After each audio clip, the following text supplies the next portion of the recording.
তাহলে ওই সমাজটা ভালো থাকবে না, দেশটা ভালো থাকবে না, জাতি ভালো থাকবে না, ওই রাষ্ট্রের মানুষ ভালো থাকবে না, যেমনটি বাংলাদেশের লোক ভালো নাই। ঠিক না বলে? এটা ইনসাফ ভিত্তিক বিচার ব্যবস্থা না থাকার জন্য আজকে আমাদের দেশের পরিণতি হয়েছে এমন। আল্লাহ রাব্বুল আলামিন বললেন, ইমানদাররা যখন এক জায়গায় বসবে, কান কথা না শুনে পরামর্শক্রমে অবশ্যই তদন্ত নিয়ে দেখো ওই কাজটা উনি করেছে কিনা।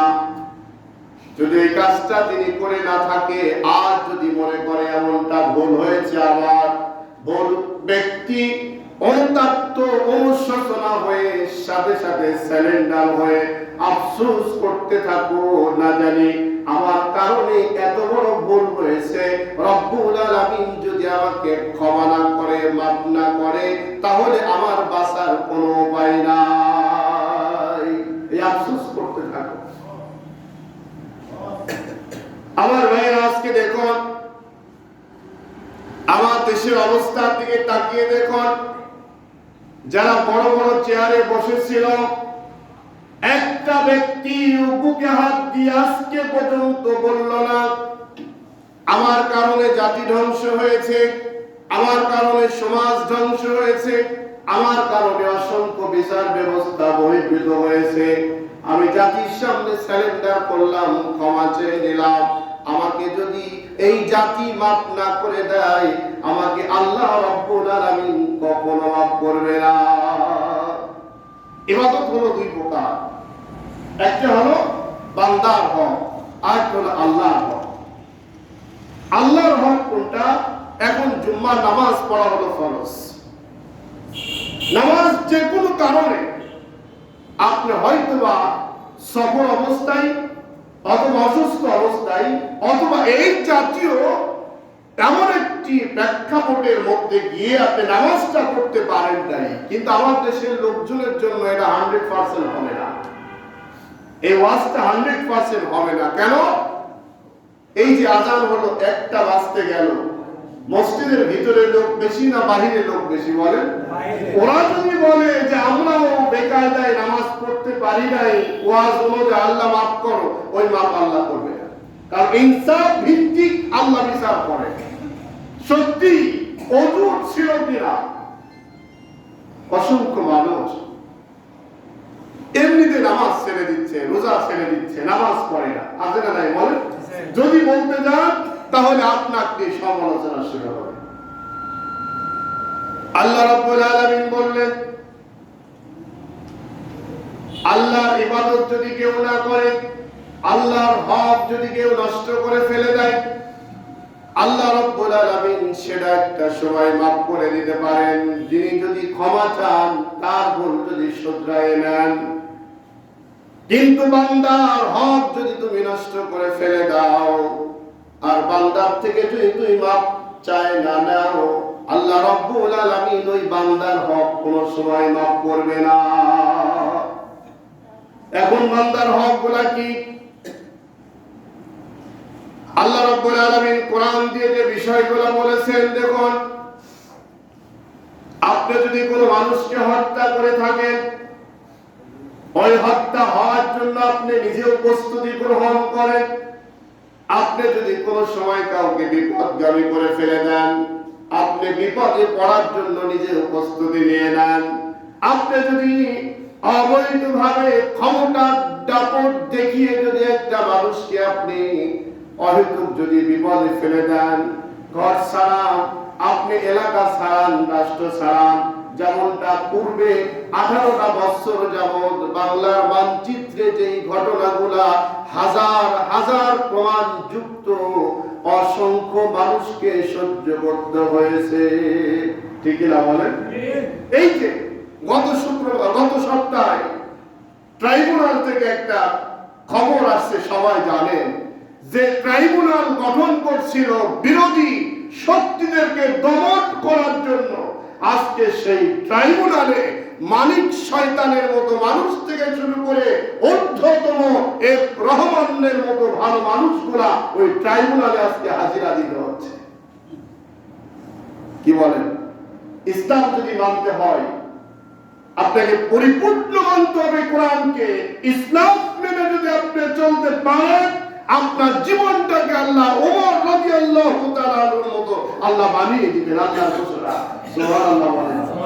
আর যদি আপনি কোরআনের বিরুদ্ধে চলেন, ইসলামের বিরুদ্ধে চলে, আপনাকে এক রহমানের মতো নাস্তিক মুরতাদ বানিয়ে আল্লাহ রাব্বুল আলামিন মৃত্যুর আগে জিল্লতির মাধ্যমে এই জাতির সামনে আপনার চেহারাকে উন্মুক্ত করে দিবে।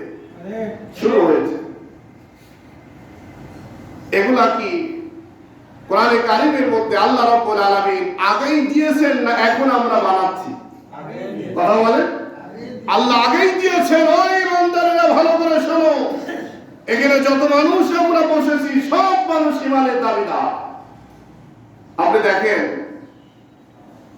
রাশেদ খান মিলন, হাসানুল হক ইনু, এই লোকও যদি ইমানের দাবিদার হয়ে থাকে তাহলে কই দেশের ইমান আনার দরকার আছে বলেন? আপনারা গল্প জানেন, পাখির রাজা হলো ফেনী। পাখিদের বিচার বসলো। পাখিদের মধ্যে সবচেয়ে কুৎসিত হলো চেহারা পেঁচা।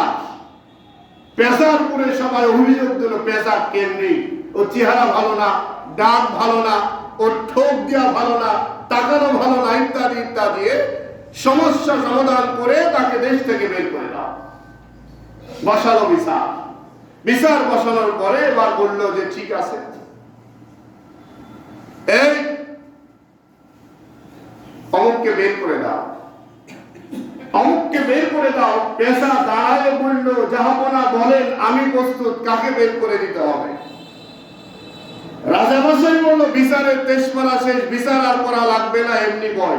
ঠিক আছে, যাকে বের করে দিব সেই যদি কয় যে আমি হলো বের করবো, তাহলে বিচারের দরকার আছে? বলে এই জাতীয় আল্লাহ রাব্বুল আলামিন সমস্ত ইমানদার যারা আমরা বসে আছি, এই ইমানদারদের মধ্যে যারা হলো এই জাতীয় কোয়ালিটি আছে, ওই কোয়ালিটি যদি মাইনাস না করে, পরিবর্তন না করে, হাসানুল হক ইনু আর রাশেদ খান মিলন যদি বলে ইসলামকে সংশোধন করব, আমরা সংশোধন করে দিতে চাই, এবং এক রহমানের মতো একজন শয়তান যদি বলে কোরআন নিয়ে আমার আপত্তি রয়েছে, ওই দেশে ইসলামের থাকে কি বলেন? আর কিছু থাকে বলেন? হাদিস ঠিকই আছে, কোরআন নিয়ে একটু সমস্যা আছে। রহমান বলছিল কেন কোরআন মানলেই আমাদের মেরুদণ্ড হলো কোরআন। দেখুন এখানে যত মানুষ আমরা বসছি, সমস্ত মানুষগুলা আমাদের ভিতরে একটা আত্মা আছে, আছে না বলেন? আমাদের মেরুদণ্ড আছে। মেরুদণ্ড না থাকলে একটা মানুষ কি সোজা হয়ে দাঁড়াতে পারে বলেন? দাঁড়াতে পারবে? কেন? মানুষের মেরুদণ্ড হলো একটা মূল বডিকে ঠিক রাখার জন্য মেরুদণ্ড।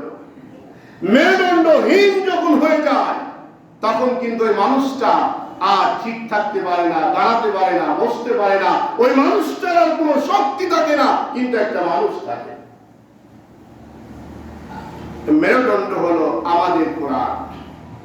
ইসলামের জন্য ইসলামের মূল মেরুদণ্ড যেটা, তার নাম কি বলো? কোরআন। কোরআন হলো মানুষের ঈমানকে মাপার মাপকাঠি কোরআন। কোরআনকে বাদ দিয়ে ইসলামকে যদি আপনি মজবুত ভিত্তিতে মদিনা সনদ দিয়ে ইসলাম প্রতিষ্ঠিত করতে চান, আর কি কিছু হবে বলেন? মদিনা আগে দরকার না কোরআনটা আগে দরকার? মদিনা দিয়ে কি ইসলামকে ফয়সালা করতে বলছেন না কোরআন দিয়ে ফয়সালা করতে বলছেন? কোরআন দিয়ে ফয়সালা করতে বলছেন। সেই কোরআনে কারীম আল্লাহ রাব্বুল আলামিন আরো অনেক আগে এই জাতীয় মুশরিকদের কথা, মুরতাদদের কথা, এই জাতীয় শয়তানদের কথা আল্লাহ বলে দিয়েছেন। এখন এই কোরআন থাকা সত্ত্বেও, ওই বিষয়গুলা আমার ভিতরে থাকা সত্ত্বেও আমি যদি পরিবর্তন না হয়ে আমার নিজের জায়গাতে আমি ঈমানের দাবিদার হয়ে থাকি, তাহলে কি ওই ঈমান আর রহমানের ঈমানের পার্থক্য আছে বলেন? নাই। একই। ওই জাতীয় দোষর যারা আছেন পরিবর্তন হয়ে যান ইনশাআল্লাহ। এই জন্য আল্লাহ রাব্বুল আলামিন বললেন, হে ঈমানদারেরা, কোন বিষয় যদি তোমরা ফয়সালা করতে চাও, সিদ্ধান্ত দিতে চাও, আগে তোমরা কি করো? ওই ব্যক্তি সম্পর্কে খোঁজ খবর তোমরা আগে নাও। আল্লাহ রাব্বুল আলামিনের এই বিধান অনুযায়ী দেখুন, কোন যাচাই বাছাই না করে কোন সিদ্ধান্ত নিতে গিয়ে যখন আপনি বুঝতে পারলেন এটা আমার অপরাধ হয়েছে, আমি ভুল করেছি, অন্যায় করেছি, আল্লাহ রাব্বুল আলামিন বললেন ফাতুসবিহু আলা মা ফাআলতুম নাদিমিন। বান্দারে, এই অবস্থা যখন হয়ে যায়, সাথে সাথে তুমি নিজেকে সারেন্ডার করে আফসোস করার বলো, আল্লাহ আমার জীবনটা আমি ভুল করেছি, অপরাধ করেছি, বরবাদ করে দিলাম, আমার তুমি যদি মাফ না করে দাও, ক্ষমা না করে দাও, বাঁচার জন্য কাল কিয়ামতের ময়দানে আমার কোনো উপায় থাকবে না, কোনো উপায় থাকবে না। এই জন্য ইবাদত হলো দুই প্রকার। আল্লাহর হক যদি নষ্ট করেন আল্লাহ মাফ করতে পারেন, কিন্তু বান্দার হক যখন আপনি নষ্ট করবেন আল্লাহ মাফ করবে না। এই জন্য বান্দার হক নষ্ট যেন না হয়, এ ব্যাপারে আল্লাহ রাব্বুল আলামিন কোরআনুল কারীমের অসংখ্য জায়গায় বললেন, বান্দা সকল সময়ের জন্য মাথার মধ্যে রাখো, যাতে করে তোমার মাধ্যমে তুমি ইমানদার, তোমার মাধ্যমে আর ভিন্ন আরেকজন ব্যক্তি যেন সামান্য পরিমাণ কষ্ট যেন না পায়।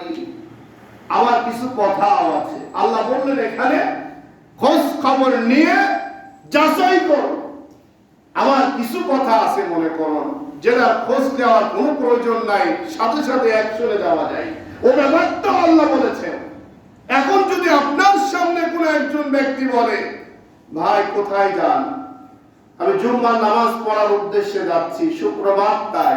উনি যদি বলে, হে আজকে জুম্মার নামাজ নাকি, এ ব্যাপারে আপনি কি যাচাই বাছাই করে সিদ্ধান্ত নেওয়া লাগবে, না তৎক্ষণিক আপনি সিদ্ধান্ত দিতে পারবেন? কোনটা?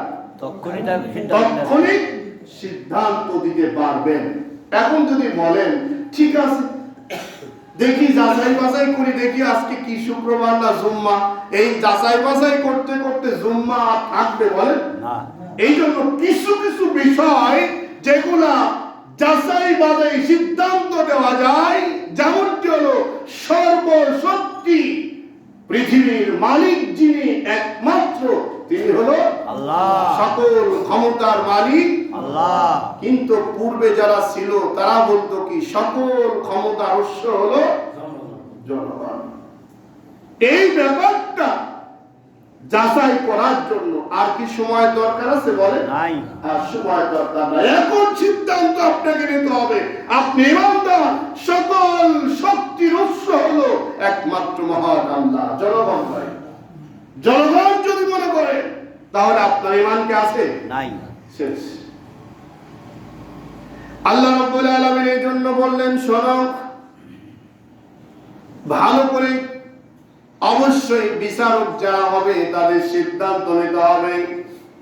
যেমন কি হযরত ওমর রাদিয়াল্লাহু তাআলা আনহু যখন রাষ্ট্র পরিচালনা করেছিলেন, রাষ্ট্র পরিচালনা করার সময় হযরত ওমরের আমলে এমন একটা পর্যায় ছিল, সবচাইতে উল্লেখযোগ্য জীবন, উল্লেখযোগ্য ঘটনা।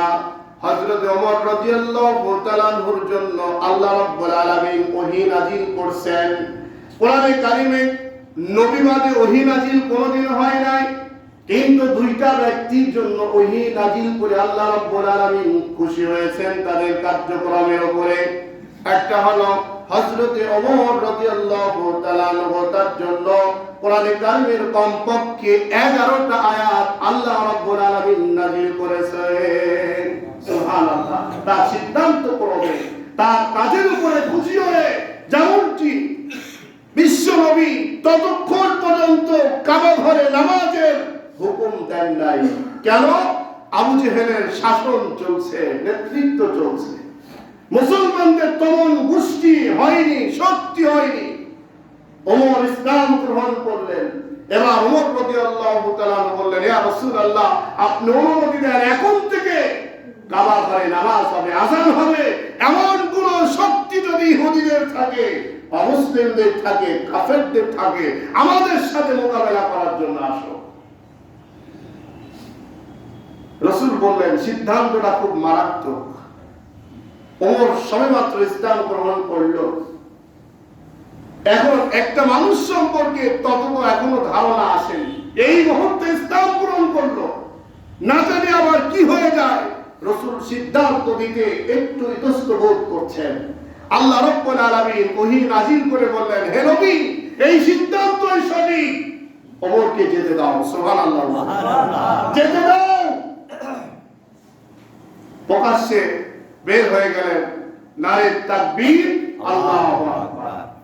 এই স্লোগান দিতে দিতে 40 থেকে 42 জন কম বেশি একটা কাফেলা নিয়ে, বাহিনী নিয়ে, একটা গ্রুপ নিয়ে স্লোগান দিতে দিতে রওনা হলেন। কাফেরদের মধ্যে আলোচনা শুরু হয়ে গেল, কি ব্যাপার? ওমর গেলেন রাসূলের গলা কাটার জন্য, ওমর এখন কাবা ঘরে প্রবেশ করতে যাচ্ছে, আযান হবে, নামাজ হবে। সমস্ত কাফেররা ভয় পেয়ে গেলেন। আবু জেহেল বললেন, এরা ছেড়ে দেওয়া যায় না, আমি যাই মোকাবেলা করার জন্য। আগারে আসলেন, হঠাৎ করে দেখলেন স্লোগান দেয় ওমর, পিছনে কিছু সাহাবীরা তার জবাব দেয়, নারে তাকবীর, আল্লাহু আকবার। এই স্লোগান শুনে, হযরতে ওমরের এই গর্জন শুনে আবু জেহেলের ওই দিনকে যে অবস্থা হয়েছিল পূর্বে কোনোদিন হয়নি। সুবহানাল্লাহ। এখনো দেখুন, নারে তাকবীর, আল্লাহু আকবার স্লোগানের একটা পাওয়ার আছে না নাই বলেন? এই কয়টা লোক যদি নারে তাকবীর, আল্লাহু আকবার স্লোগান দিয়ে আপনি রাস্তায় বাড়ান, শত শত কাফেররা আপনার এই গ্রুপের সামনে দাঁড়ানোর শক্তি রাখে না। ঠিক না? এর নাম হলো এই শক্তি, এই হিম্মত, এই সাহস একমাত্র আল্লাহর পক্ষ থেকে আল্লাহ দিয়ে দেয়। সুবহানাল্লাহ। এই জন্য ওমর রাদিয়াল্লাহু তাআলা আনহুর জীবনে আল্লাহ রাব্বুল আলামিন অনেকগুলাকে আল্লাহ কনভার্ট করে, পছন্দ করে আল্লাহ ওহী নাযিল করেছিলেন। আরেকজন হলো হযরতে লুকমান। লুকমান আলাইহিস সালাম, তিনি কিন্তু নবী নয়, তার নামে কোরআনে একটি সূরা নাযিল করার কারণ হলো কি? কারণ হলো সর্বপ্রথম তার সন্তানকে আল্লাহর পরিচয় তুলে ধরে বললেন, হে আমার সন্তান, তুমি শোনো, পৃথিবীর মালিক আল্লাহ, সব কিছু চলে একমাত্র আল্লাহর হুকুম মোতাবেক। আল্লাহর সাথে কাউকে শরীক করো না, অংশীদারিত্ব করো না, এমন মনে করো না যে সকল ক্ষমতার উৎস হলো আবু জেহেল, জনগণ, শয়তানদের মতে। এক বাক্যে সিদ্ধান্তে কখনো মেতে পড়ো না। আমাদের ছেলে মেয়েদের আমরা কিন্তু এই জায়গায় ব্যর্থ হয়েছি। আল্লাহ আমাদের উপরে সন্তুষ্ট হবে কিভাবে? আমরা ব্যর্থ হয়েছি। আমরা নিজেরা নামাজ পড়ি না, সন্তানদেরকেও নামাজে উৎসাহিত করি না, নিজেরা কোরআন তেলাওয়াত শিখি নাই, সন্তানদের কোরআন তেলাওয়াতের জন্য বাধ্য করি নাই। সত্য কিনা বলেন? খুবই কম। এই যে আজকে জুম্মার দিন, প্রত্যেকটা পরিবারেই সদস্য আছে না নাই বলেন? আপনি দাওয়াত খাওয়ার জন্য, 7টা দাওয়াত তো বাড়ির সবাই যেতে হবে, দাওয়াত খাওয়ার জন্য আপনি যতটা টাকাটা দেন, এই গোসল হয়নি, বেরি হয়নি, বাড়াওনি, তাড়াতাড়ি যেতে হবে, ফার্স্ট কাতারে বসতে হবে, প্রথম প্যান্ডেলে ঢুকতে হবে। আমরা এমন বলি কিনা বলেন? এই টাকাটা কি নামাজের জন্য ছেলে মেয়েকে দিয়ে আসছি যে জুম্মার দিন আজকে তাড়াতাড়ি গোসল করো, রেডি হও, তাড়াতাড়ি চলো, সামনের কাতারে না বসলে আমি সব থেকে বঞ্চিত হব, আগে মসজিদে প্রবেশ করলে আমি একটা কবুল হজের সওয়াব পাবো, উট কুরবানির সওয়াব পাবো, গরু কুরবানির সওয়াব পাবো। প্রত্যেকটি কদমে কদমে বাড়ি থেকে বের হলে আল্লাহ সওয়াব দিবেন। চলো, এমন স্লোগান কি আমাদের মধ্যে আছে বলেন? নাই। আল্লাহ রাব্বুল আলামিন এই জন্য বললেন, বান্দা তুমি যখন একটা নেতা, ওমর ছিলেন একজন নেতা, আপনার পরিবারের জন্য আপনি একজন নেতা, কাল কিয়ামতের ময়দানে আপনাকে প্রশ্ন করা হবে তোমার পরিবারকে কোন রাস্তায় পরিচালনা করেছো, কি অবস্থায় পরিচালনা করেছো, এই জবাব আপনাকে আমাকে দিতে হবে, সবাইকে দিতে হবে। আল্লাহ রাব্বুল আলামিনের হাবিব বিশ্ব নবী জনাবে মুহাম্মদুর রাসূলুল্লাহ সাল্লাল্লাহু আলাইহি ওয়াসাল্লামকে আল্লাহ রাব্বুল আলামিন বললেন, নবী গো, যে কোনো সিদ্ধান্ত নেওয়ার সময় অবশ্যই তারা যেন তা জাস্টিফাই করে, তার খোঁজ খবর নেয়, নেওয়ার পরে সিদ্ধান্ত দেওয়ার বেলায় যেন এমনটি না করে ওই এলাকার মাতবর হলো ওরা, বড় বংশের লোক হলো ওরা, বড় ব্যবসায়ী হলো ওরা, আমি যদি তার বিরুদ্ধে কোনো আইন ন্যায় হওয়ার পরেও যদি আমি আজ তার বিরুদ্ধে কোনো কথাবার্তা বলি, আগামী কালকে তো আমাকে যেতে দিবে না। অতএব দুর্বল নরম যেই মানুষটি অপরাধী হোক, তারপরেও তার বিরুদ্ধে প্রস্তাবটা চাপিয়ে দাও। কারণ আমাদের সমাজের ব্যবস্থা, বিচার ব্যবস্থা এমন অসংখ্যবার, যেদিকে লোক লস্কর নাই, দল করে নাই, টাকা পয়সা নাই, লোকজন নাই, গোষ্ঠীর তেমন কেউ নাই, অসহায়, উনি জীবনে সঠিক বিচার পেয়েছে এমন সংখ্যা কম না বেশি?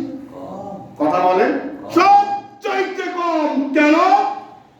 ওই পরামানিককে রাতে আগেই 5,000 বা 50,000 একটা বান্ডিল দিয়ে আগেই তিনি ক্রয় করে ফেলে নীরবে বসে আছে। এখন উনি নীরবে নিশ্চিন্তায় বসে আছে।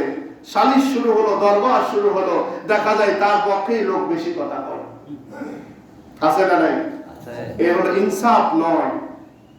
এই জন্য আল্লাহ বললেন, এই জাতীয় কাজ করার সময় এমন যেন না হয় যে নেই হবে, অন্যায় হবে, নেইকে নেই বলো, অন্যায়কে অন্যায় বলো। হযরত ওমর রাদিয়াল্লাহু তাআলা আনহুকে, ওমর রাদিয়াল্লাহু তাআলা আনহুর ছেলে এবং রাসূলের নাতি, এই দুইজন আলী রাদিয়াল্লাহু তাআলা আনহুর ছেলে হাসান এবং হুসাইন খেলাধুলা করছেন। হঠাৎ করে বললেন, ওমর রাদিয়াল্লাহু তাআলা আনহুর ছেলেকে গালি দিলেন হলো এইটা যে আমার নানার গোলামের বেটা তুই গোলাম। কি গোলামের বেটা গোলাম? মানে আমরা অনেক সময় কিন্তু বলি গোলামের বেটা গোলাম। এই কথাটা কান্না করতে করতে গিয়ে ওমর রাদিয়াল্লাহু তাআলা আনহুকে বললেন, আমাকে গোলামের বেটা গোলাম বলে গালি দিয়েছে, আমাকে অপমান করেছে। মসজিদে নববীতে বিচার বসলো, সমস্ত মানুষগুলা সাহাবীরা বসে বললেন, ভয় পেয়ে গেলেন। হযরত ওমরের খোলা তরোয়াল দিয়ে না জানি হাসান এবং হুসাইনের বিচারটা কি হয়ে যায়, না জানি পক্ষপাতিত্ব করে কিনা। এবার মজলিসের মধ্যে দাঁড়িয়ে বললেন, দাঁড়াও, তুমি কি এই কথা বলছো? বললে, হ্যাঁ আমি বলেছি। লোকেরা আরো ভয় পেয়ে গেল, মুখে মুখে এই কথা আবার বলো। বললে, হ্যাঁ আমি বলেছি। আবার বলো। 3 বার বললেন, আমি বলেছি। এরপরে ওমর রাদিয়াল্লাহু তাআলা বললেন, এই কথা দিয়ে কি কাগজে লিখে দিতে পারবা? বলে, অবশ্যই পারবো, কেন পারবো না? বলে, কাগজে লিখে দাও। কাগজে লেখার পরে ওমর রাদিয়াল্লাহু তাআলা কাগজটা নিয়ে কেঁদে ফেললেন। সাহাবীরা বিচার দেখে মর্মাহত হয়ে গেল, কি ব্যাপার, কি বিচার? ওমর বললেন, কাল কিয়ামতের ময়দানে আমার কোনো উপায় যখন থাকবে না, নিরুপায় হয়ে যাব, আমলবিহীন যখন আমি ওমর আল্লাহর সামনে দাঁড়াবো, তখন এই কাগজটা দিয়ে আমি বলবো, ইয়া রাসূলুল্লাহ, নবীর নাতি, নবীর কলিজার টুকরা নাতি আমাকে লিখিত দিয়েছিল আমি নাকি রাসূলের গোলাম, গোলামের বেটা গোলামের। আমি এই সার্টিফিকেটটা নিয়ে আমি যে সব রাসূলের উম্মত ছিলাম, এর প্রমাণের জন্য এই কাগজটা দিয়ে ইয়া রব্বুল আলামিন আমাকে মাফ করে দাও। সুবহানাল্লাহ। আর যদি আজকে মেম্বারের ছেলে কিছু বলা যায়, একজন এলাকার মেম্বার হলো গোষ্ঠী সহ এলাকার সব নেতা, ঠিক না বলেন? এমপি চেয়ারম্যান হলে তো কথাই না, এমপি হলে তো পুরা বালুঘাট তো দূরের কথা, যা কিছু আছে সব তার। এটা ইনসাফ নয়। এই বৈষম্য দূর করার জন্য বিশ্ব নবী আসছেন। এই বৈষম্য দূর করার জন্য কোরআনে কারীমকে আল্লাহ পাঠিয়েছেন। পৃথিবীর মানচিত্রে এমন ইতিহাস, যদি আল্লাহ কোরআন নাজিলের প্রেক্ষাপটটা চালু রাখত, বিষয়টি মাথায় ভালো করে নেন, যদি কোরআনের ওহী চালু থাকতো, আদম আলাইহিস সালাম থেকে শুরু করে আজকে পর্যন্ত শ্রেষ্ঠ রেকর্ড ইতিহাস তৈরি করত বর্তমান সাবেক প্রেসিডেন্ট শেখ হাসিনা। ঠিক কিনা কথা বলেন? একটা টাইমে পুরা পার্লামেন্টের সদস্যগুলা পালায়ে চলে যায়, পৃথিবীর মানচিত্রে এমন রেকর্ড হয়নি। কত ভালো কাজ করছে তারা, কত ইনসাফ ভিত্তিক কাজ করছে তারা। মানুষ লোড না নিতে পেরে সমস্ত মানুষগুলা আহা আহা আহা করছে। এই জন্য সম্মানিত উপস্থিতি, ফেরাউনের কথা আল্লাহ কেন বললেন, নমরুদের কথা কেন বললেন, আবু জেহেলের কথা কেন বললেন? তার জাতি গোষ্ঠী এমন ইতিহাস তৈরি করতে পারে নাই যে ইতিহাসটি বর্তমান প্রতিষ্ঠিত হয়েছে, তৈরি হয়েছে। এজন্য আমাদের শিক্ষা নেওয়ার দরকার আছে না নাই বলেন ভাই? আমাদের শিক্ষা নিতে হবে, আপনাকে আমাকে প্রত্যেকটি ব্যক্তিকে বাঁচার জন্য কাল কিয়ামতের ময়দানে আল্লাহর কাঠ গড়ায় দাঁড়াতেই হবে, ইচ্ছাই হোক আর অনিচ্ছাই হোক। ওই দাঁড়ানোটা আমাদের সফল হওয়া দরকার, ওই দাঁড়ানোটা আমাদের নাজাতের জন্য হওয়া দরকার, ওই দাঁড়ানোটাই জবাবদিহিমূলক জীবন হওয়া দরকার। সেটা হতে হলে আসতে হবে কোরআনের কাছে, আসতে হবে ইসলামের কাছে, আসতে হবে পরিপূর্ণ জীবনটাকে কোরআনের মধ্যে ঢুকিয়ে আপনাকে সংশোধন হয়ে জীবন যাপন করতে। ঠিক না বলেন? আল্লাহ যেন আমাদের সবাইকে তৌফিক দান করে, বলেন আমিন। আমরা যেন প্রত্যেকটা সিদ্ধান্ত নেওয়ার আগে, একজন আরেকজনের বিষয় দোষ চাপানোর আগে, কথা বলার আগে অবশ্যই যেন ভাবি, চিন্তা, গবেষণা করে দেখে সিদ্ধান্ত দিতে পারি ইনসাফ ভিত্তিক, আল্লাহ সন্তুষ্ট আছে না নাই এই ব্যাপারটা দেখে যেন আমরা চলতে পারি, জীবনকে সাজাতে পারি। আল্লাহ তৌফিক দান করুক, আমরা বলি আমিন। সম্মানিত উপস্থিতি, আসুন, অসংখ্য ভুলের মধ্যে আমরা রয়েছি। আমাদের ভুলগুলা না শুধরায়ে আমাদের মৃত্যুবরণ করা মোটেও ঠিক হবে না। এজন্য আমাদের আত্মার কাছে প্রশ্ন করি, বিবেকের কাছে প্রশ্ন করি, আমরা নিজেরা পরিবর্তন হই। শুধুমাত্র এমন বলার দরকার নেই যে আলোচনার মধ্যে খালি নেতার কথাই বলল, আলোচনার মধ্যে আমার বিরুদ্ধেই কথা বলল, আলোচনাটা শুধু আমার বিরুদ্ধেই চলে গেল, আর লোকের তো কথা বললো না, এরা ভাবার দরকার নেই। আপনাকে ভাবে যার পক্ষে, যার রাস্তায়, যেদিকে আমি চলতেছিলাম এরা সঠিক না আল্লাহ যেদিকে চলতে বলছেন এরা সঠিক, এরা যদি যাচাই করতে পারেন। আমাদের নেতা তো একমাত্র রাসূল। আমাদের নেতাকে বলেন, আমাদের একমাত্র সংবিধান হলো কোরআন। যেই সংবিধান, কোরআন থাকে, কালেমা থাকে, ইসলাম থাকে, এতগুলা মানুষ আমরা যখন বসছি, এই মানুষগুলা সিদ্ধান্ত নিতে হলে একবারে কি ভুল সবাই করতে পারে বলেন? না। করতে পারে বলেন? সবাই এক জায়গায় সিদ্ধান্ত দিয়ে যদি একটা কাজ করে তাহলে কখনো ভুল হওয়ার কথা নয়। একক সিদ্ধান্ত যদি আপনি দেন তাহলে ভুল হতে পারে কিনা? পারে না বলেন? ভুল হতে পারে। এজন্য মুসলমান, আল্লাহ রাব্বুল আলামিন যে কোরআন দিয়েছেন, এই কোরআনটা কি অপূর্ণ না পরিপূর্ণ? পরিপূর্ণ। পরিপূর্ণ কোরআন। এই কোরআন দিয়ে যদি আমরা সিদ্ধান্ত নিই আমাদের ভুল হবে না। এই কথা বলেছেন কে? কথা বলেন আল্লাহ। ইন্না দীনা ইনদাল্লাহিল ইসলাম। ইসলামই একমাত্র পৃথিবীর মধ্যে পরিপূর্ণ জীবন ব্যবস্থা। এজন্য আমার জীবনের সকল দিকে আল্লাহর সন্তুষ্ট কতটুকু আছে এই ব্যাপারে যাচাই করার জন্য আমি যথেষ্ট না অন্য লোক লাগবে বলেন? না নিজেই আমি যথেষ্ট। আল্লাহ যেন তৌফিক দান করে, বলেন আমিন। আমিন। আমাদের ভুলগুলা শুধরাই যেন চলতে পারি, বলেন আমিন। আমিন। আখির দাওয়ানা আলহামদুলিল্লাহি রাব্বিল আলামিন। যারা সুন্নাত